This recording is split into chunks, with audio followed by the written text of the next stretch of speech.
મિત્રો, આજે તમારી સાથે ઉનાળા માટે સેહતથી ભરપૂર અને શક્તિવર્ધક એવી એક રેસીપી શેર કરું છું. જુવાર એક પૌષ્ટિક, ફાઇબર, પ્રોટીનયુક્ત, ખનિજોથી ભરપૂર અનાજ છે અને ગુણોથી ભરપૂર છે. વળી પચવામાં તો સાવ સરળ. આથી જ જુવાર એ દરેક ઋતુમાં સુપાચ્ય ખોરાક છે.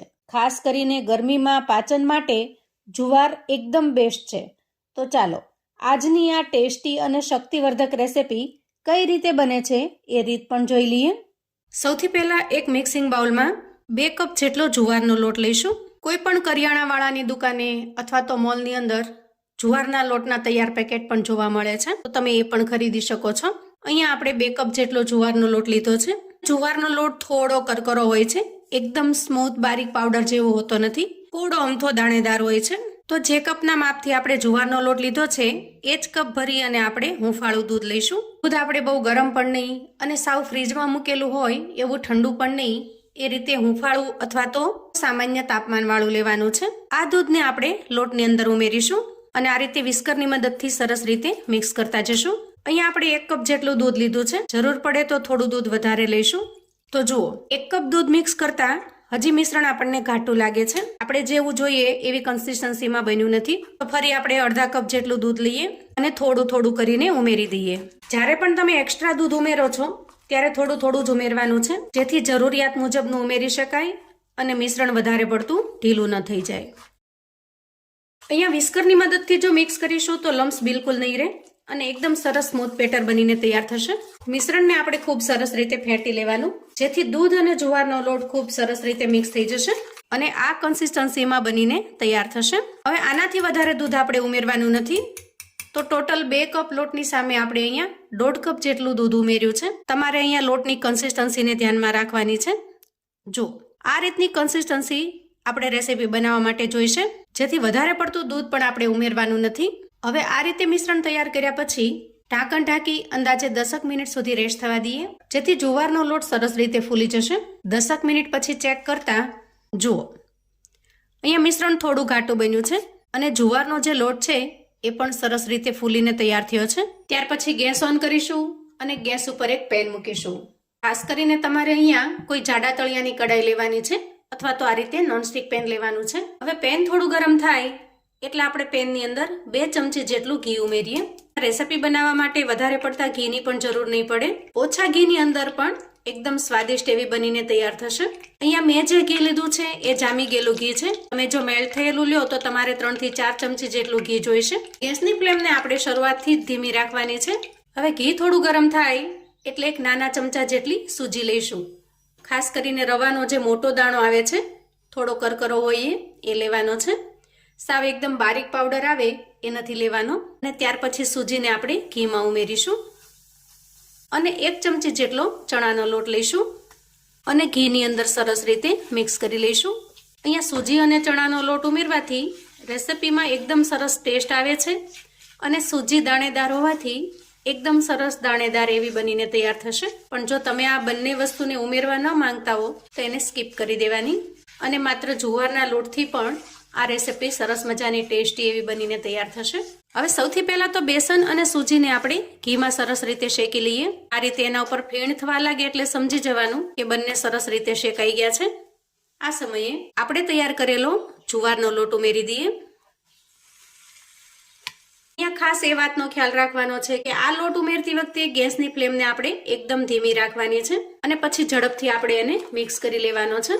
આ સમયે જો ગેસની ફ્લેમને વધારે પડતી હાઈ રાખીએ અને મિક્સ કરવામાં વધારે સમય લાગશે તો લોટ છે એ રોટલાની જેમ જામી જશે. એટલે ખાસ આ સ્ટેપ કરતી વખતે તમારે થોડી કાળજી લેવાની અને આ રીતે સ્પેચ્યુલાની મદદથી સતત ચલાવતા જવાનું. ધીરે ધીરે લોટ શેકાતો જશે અને જેમ જેમ શેકાતો જશે એમ એનો કલર પણ ચેન્જ થતો જશે. અહીંયા તમે જોઈ શકો છો, જો નીચેની સાઈડ છે એમાં કલર ચેન્જ થાય છે. તો સ્ટેપ બાય સ્ટેપ જેમ જેમ લોટ શેકાતો જશે હું તમને એની માહિતી આપતી જાઉં છું, તો જ તમને ખ્યાલ આવશે કે લોટ ક્યારે કેટલો શેકાણો છે અને કેટલા સમય સુધી આપણે એને શેકવાનો છે.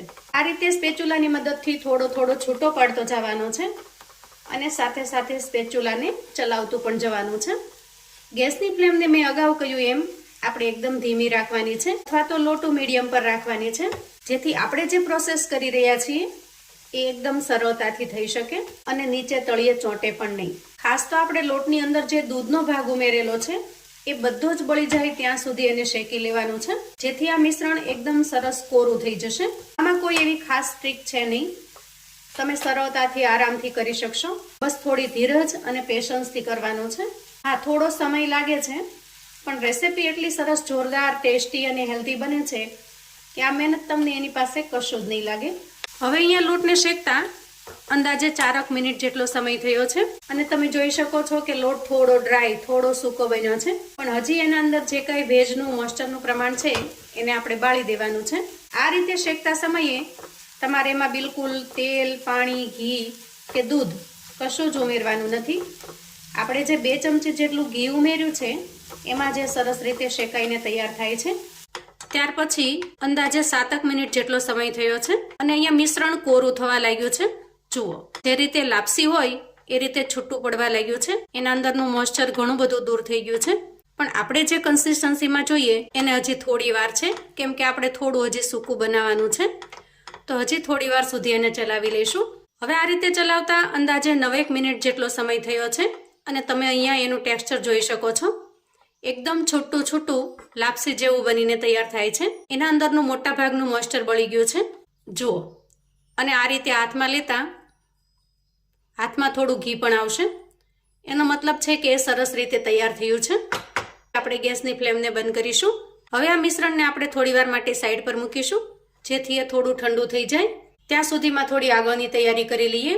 તો અહીંયા ગેસ ઓન કરી ગેસ ઉપર મેં એક પેન મૂક્યું છે અને પેનમાં આપણે 1 ચમચી જેટલું ઘી ઉમેરીશું. હવે ઘી થોડું મેલ્ટ થાય એટલે આ રીતે ચોપ કરેલી બદામ ઉમેરી દઈએ, થોડા પમ્પકિન સીડ્સ ઉમેરીશું અને થોડા વોટરમેલન સીડ્સ ઉમેરીશું અને થોડી કિશમિશ ઉમેરીશું. ગેસની ફ્લેમને ધીમી રાખી બધી જ વસ્તુને સરસ રીતે સાંતળી લઈએ. આપણા સ્વાસ્થ્ય માટે, આરોગ્ય માટે આ બધા જ સીડ્સ પણ ખૂબ જ ફાયદાકારક છે, જે તમને ખ્યાલ હશે. જુઓ, આ રીતે બધી જ વસ્તુ સરસ રીતે સતળાઈ જાય ને એટલે ગેસની ફ્લેમને તરત જ બંધ કરી દઈએ, જેથી સીડ્સ છે વધારે શેકાઈ ન જાય અને કાળા ન પડી જાય. જો કાળા પડી જશે તો એનો ટેસ્ટ પણ બરાબર નહીં આવે અને રેસીપીમાં એ જોવા પણ નહીં ગમે. જુઓ, ત્યાં સુધીમાં મિશ્રણ પણ સરસ રીતે ઠંડુ થઈ ગયું છે.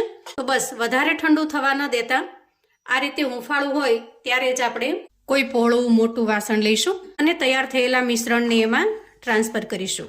આ રીતે મિશ્રણ બનાવવા માટે તમે એક બીજી રીતને પણ ઉપયોગમાં લઈ શકો છો. જુવારના લોટમાં દૂધ નાખી એના મુઠિયા વાળી એને ઘી કે તેલમાં તળી લેવાના અને ત્યાર પછી એને મિક્સચરમાં ક્રશ કરી લેવાના. એમ કરવાથી પણ આ રીતે સરસ મિશ્રણ બનીને તૈયાર થશે. તો આજે આપણે જુવારના લોટના એકદમ હેલ્ધી અને શક્તિવર્ધક એવા લાડુ બનાવી રહ્યા છીએ. તો એના માટે સૌથી પહેલા ઉમેરીશું 1 ચમચી જેટલો એલચીનો પાવડર. એલચીનો પાવડર અવેલેબલ ન હોય તો 3 થી 4 એલચીના દાણા કાઢી એને સરસ રીતે ક્રશ કરીને પણ ઉમેરી શકો છો અને ત્યાર પછી શેકીને તૈયાર રાખેલા સીડ્સને ઉમેરી દઈએ. તમે ઈચ્છો તો આના અંદરનું વધારાનું જે ઘી છે એ પણ ઉમેરી શકો છો, અધરવાઇઝ તમે એ ઘીનો બીજો કોઈ ઉપયોગ કરી શકો છો. 2 કપ જુવારના લોટની સામે 1 કપ જેટલો આપણે અહીંયા સાકરનો પાવડર લઈશું. તમે જેટલું મીઠું ખાતા હો એ પ્રમાણમાં તમારે અહીંયા ગળપણ ઉમેરવાનું છે. ખાસ કરીને ખાંડ અને ગોળ કરતાં સાકર વધારે હેલ્ધી માનવામાં આવે છે, જેથી મેં અહીંયા સાકરનો ઉપયોગ કર્યો છે. તમારે જો ગોળ ઉમેરવો હોય તો ગોળને ઘીની અંદર થોડો ગરમ કરીને ઉમેરી શકો છો અને જો ખાંડ ઉમેરવી હોય તો ખાંડને ક્રશ કરી એનો પાવડર કરી એને પણ ઉમેરી શકો છો. અહીંયા બધી જ વસ્તુ સરસ રીતે મિક્સ થઈ ગઈ છે અને આ રીતે હાથમાં લેતા જુઓ, માત્ર 2 ચમચી ઘીનો આપણે ઉપયોગ કર્યો છે. એકદમ ઓછા ઘીમાં ખૂબ જ હેલ્ધી રેસીપી બનીને તૈયાર થશે. આ રીતે આરામથી, આસાનીથી શેપમાં પણ આવી જાય છે. તો અહીંયા આપણે ઉનાળાના સ્પેશિયલ એકદમ હેલ્ધી એવા જુવારના લાડુ બનીને તૈયાર છે. ઉનાળામાં આ એક લાડુ આખા દિવસની ઉર્જા પૂરી પાડે એટલો સરસ શક્તિશાળી અને સ્વાસ્થ્યવર્ધક છે. તો ફટાફટથી આપણે આ મિશ્રણમાંથી લાડુ બનાવીને તૈયાર કરી લઈએ. અહીંયા તમને જેવડી સાઇઝમાં ગમે એવડી સાઇઝમાં લાડુ બનાવી શકો છો. હું અહીંયા મીડિયમ સાઇઝના લાડુ બનાવીને તૈયાર કરી લઉં છું, જે બહુ મોટા પણ નહીં અને સાવ નાના પણ નહીં એ સાઇઝમાં બનશે. ઉનાળા માટે એકદમ હેલ્ધી અને શક્તિવર્ધક આ લાડુ ખરેખર ટેસ્ટમાં પણ લાજવાબ બને છે. તો એક વખત ચોક્કસથી બનાવજો અને મારી સાથે ફીડબેક શેર કરજો. ખાસ કરીને વેકેશનમાં બાળકો અત્યારે ઘરે હોય તો આ લાડુ બનાવી અને સ્ટોર કરીને તમે રાખી શકો છો. ફ્રીજની અંદર અંદાજે 1.5 થી 2 મહિના સુધી આ લાડુને કશું જ નહીં થાય અને દૂધની સાથે રોજ એક આ લાડુ ખાવાથી નાના બાળકોથી લઈ વૃદ્ધો તમામને આખા દિવસ માટેની સ્ટેમિના મળી રહે એવા સરસ મજાના સ્વાસ્થ્યવર્ધક અને શક્તિવર્ધક છે. તો આવું અવનવું જાણવા માટે અને મને સપોર્ટ કરવા માટે ચેનલ પર જો તમે નવા છો તો પ્લીઝ ચેનલને સબસ્ક્રાઇબ કરો. વિડીયો ગમે તો લાઈક અને શેર કરો. તમારા સગા સંબંધી મિત્રોને પણ આપણી આજની એકદમ હેલ્ધી એવા લાડુની રેસિપી ચોક્કસથી મોકલી આપજો, જેથી એ લોકો પણ બનાવીને તૈયાર કરી શકે, એન્જોય કરી શકે અને એના પરિવારને પીરસી શકે. કોમેન્ટમાં મને ચોક્કસથી જણાવજો મિત્રો કે આજની આ લાડુ બનાવવાની રીત તમને કેવી લાગી છે. ફરી મળીશું એક નવી રેસિપી સાથે. ત્યાં સુધી આવજો મિત્રો.